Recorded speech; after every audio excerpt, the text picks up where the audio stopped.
It's March 3rd. Here's the bestsellers breakdown for the New York Times bestsellers list. If you check out the Billboard charts to get an idea of what's popular in music right now, you can do the same thing with books. I'm going to fly through the fiction section because it hasn't really changed all that much since last week. At the very top is still Onyx Storm by Rebecca Yarros.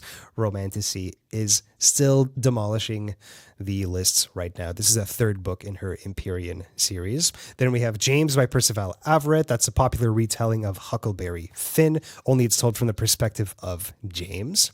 Then we have The Women by Kristen Hanna. We reviewed this one on my audiobook review. It's a great but heavy read about the untold story of the women that went over to Vietnam to serve for their country.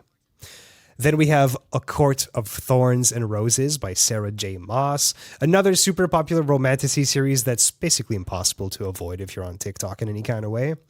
And finally, we have The God of the Woods by Liz Moore. We also reviewed this one on the show. It's a character-driven literary mystery about a sketchy rich family that owns a big summer camp. One of the family members goes missing, which sets off a big exploration of the family's long and complicated history with the summer camp and the community around it. Mystery fans might be disappointed in this one, but its character work is well worth a read. A couple interesting titles in the nonfiction section. At the very top is Source Code, My Beginnings by Bill Gates, a memoir by the co-founder of Microsoft detailing his early life and the inception of the tech giant. A lot of mixed reviews I've seen for this one out there. It's a pretty conventional memoir that made it on the list through Bill Gates's name recognition alone, which, like most memoir, you'll get the most out of them if you go into them with curiosity. Bill Gates nowadays is an interesting figure because he's still one of the richest people in the world, but unlike a lot of the other well-known billionaires, Gates oozes integrity. I have a feeling this one is going to stick around on the list for a while.